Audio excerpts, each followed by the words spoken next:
By the time our HOA cut the big red ribbon on their shiny lakeside lodge, a sheriff was already walking through the crowd with a stack of envelopes, and the judge had just frozen the occupancy permit at the board chair. Lydia Crane kept her TV smile on, like nothing had happened. But she saw it in my eyes. I hadn't failed to stop them. I'd chosen not to because I'd been laying a trail of proof from the first bogus knock at my door. And if you've ever been pushed long enough, you know there's a day when quiet turns into ready. My name is Miles Carter. I live on a narrow finger of Lake Marlow in Oregon, where sunrise hits my dock first, and the cedars lean in like old friends. I worked 3 decades as a bridge inspector listening to steel talk through my boots. And when my wife June and I signed the papers, we promised each other one simple thing: keep the point safe. Cedar Ridge. Shore's HOA looks great on glossy paper. The newsletter. The lake photos. The love this community posts. Then one morning at exactly 6 a.m., I get a knock. I open the door in my robe and boots, and there's Lydia in a too-sharp blazer with a compliance guy filming behind her and a little drone humming over my apple tree. Mr. Carter, you're receiving a $500 daily fine for an unapproved auxiliary structure, she says, pointing at my dock shed. Like it ate her lunch, she hands me a flimsy notice of easement printed on what feels like last night's home ink. Per Section 9B. The shoreline is community improvable, she adds. And I look past her at the white center console tied to my cleats, on my pilings on my title, and I say quietly, "You're trespassing the boat, the drone." The camera and I start recording slow and steady, her shoes stepping over a little sign that reads, "Private." No HOA access. The paper in her hand, the smirk when she sees the phone. Recording is a violation of our privacy rules, she says.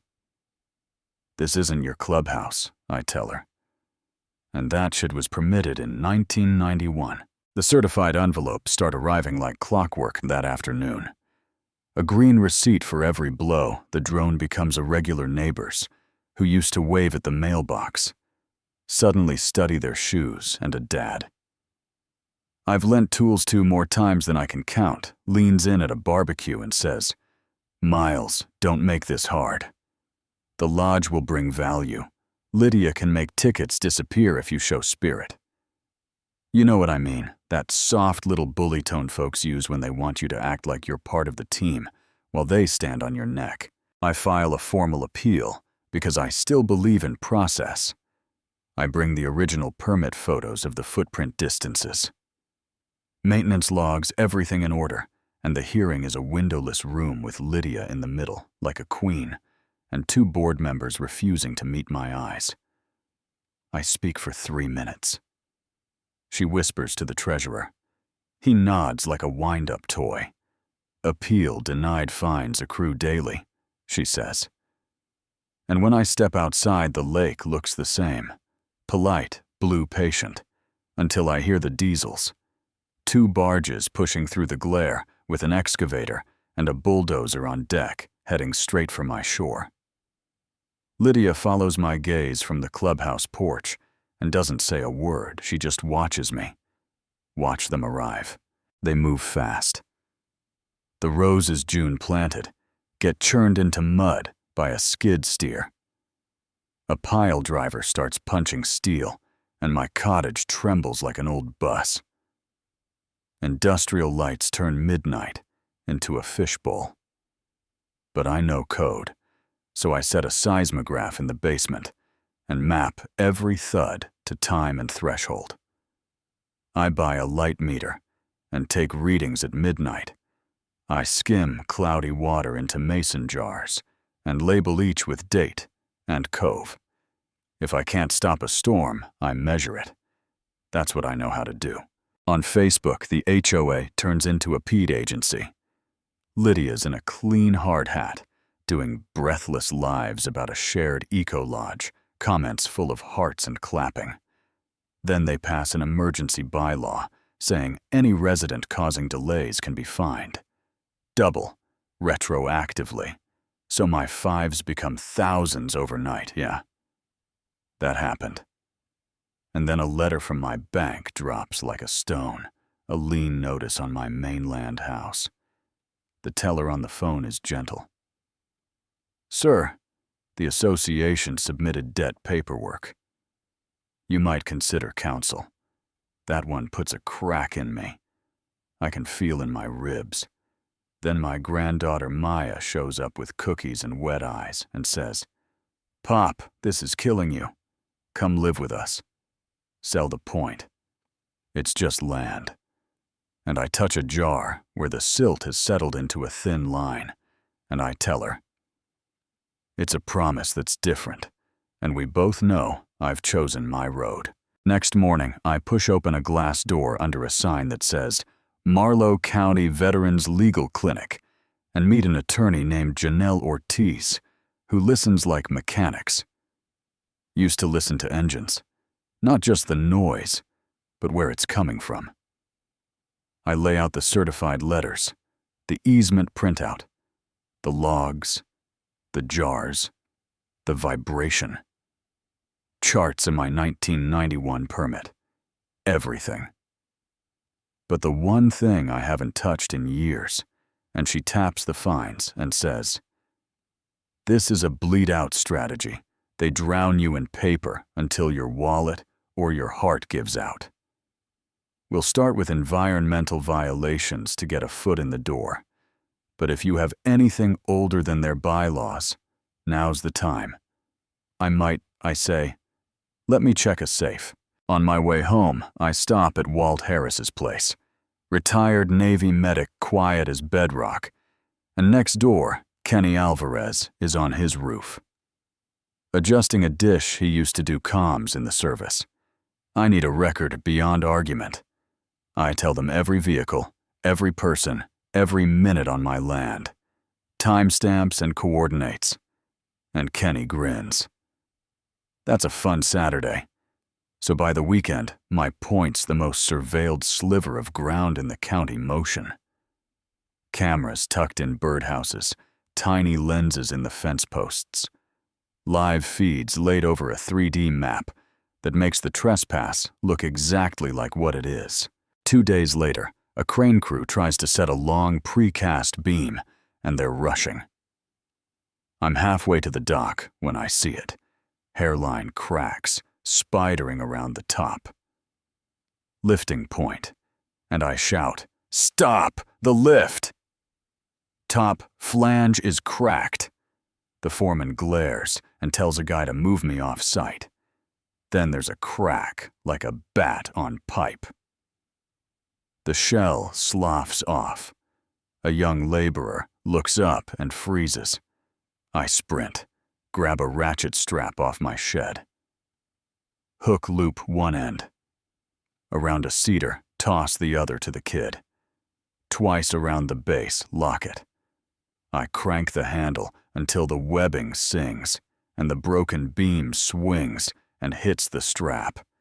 Instead of his skull, drops a foot from his boots, and the whole site goes still, like somebody pressed pause on the world. That afternoon, my phone lights up. Bo Ramsey. The voice says, "General contractor, Lydia guaranteed clear title in writing. Final payments tied to occupancy. I've got payroll and suppliers. I don't want to sue you." And I tell him to call my lawyer first because the ground is shifting under his feet too. That night, I drag a gray iron safe from under my workbench, the one my grandfather made me memorize when I was 12.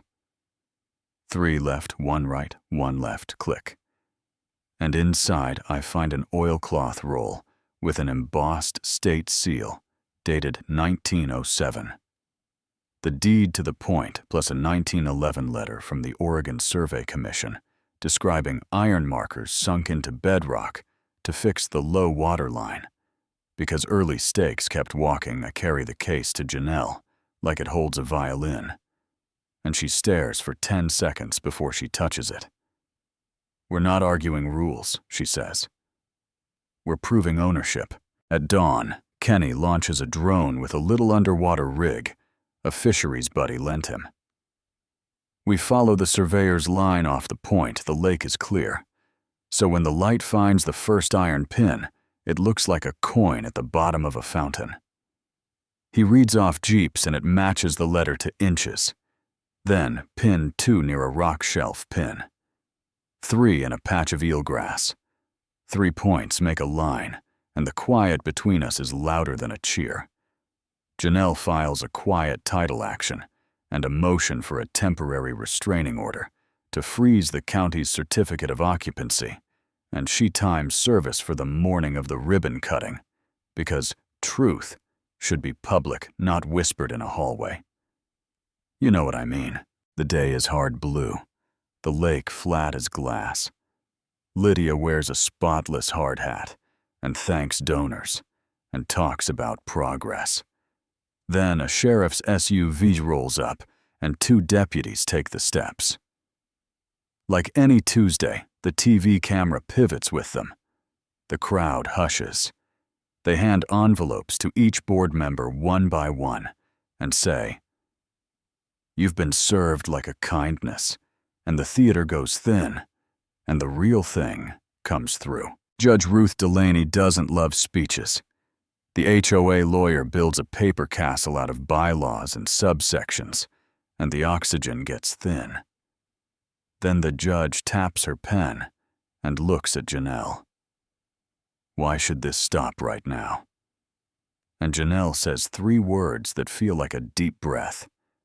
3 exhibits, Your Honor, and she lays them out, the 1907 deed with the heavy seal.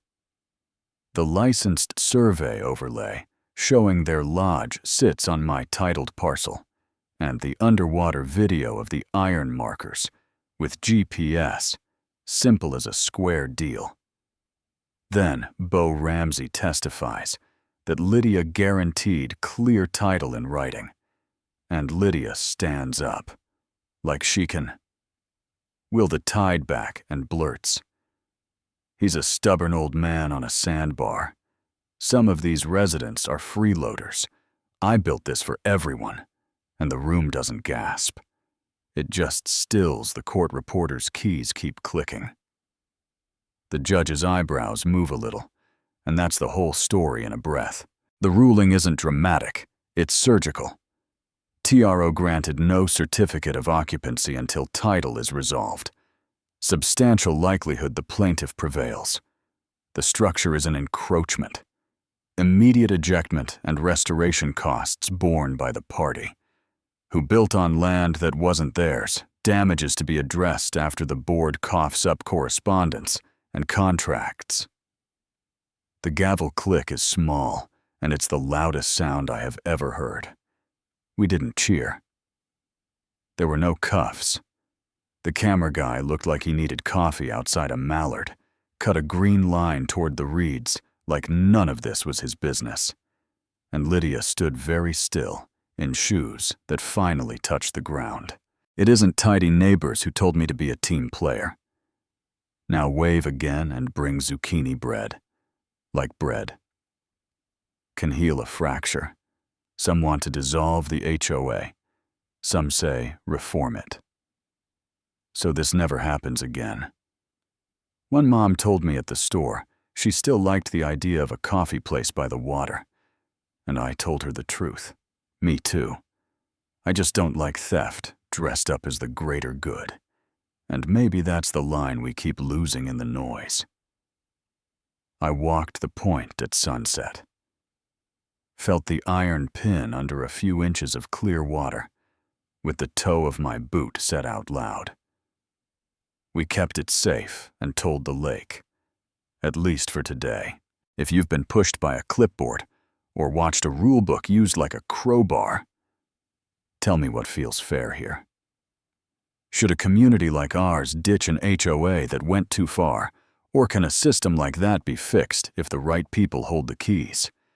And if you've got a story like this, I want to hear it. Drop it in the comments. Argue with me. Tell me what I missed. And if you believe ordinary folks shouldn't be bullied off their land, hit like, share this with a neighbor who needs a spine check. Subscribe so you don't miss what Demolition Day looks like. Because yeah, that's coming.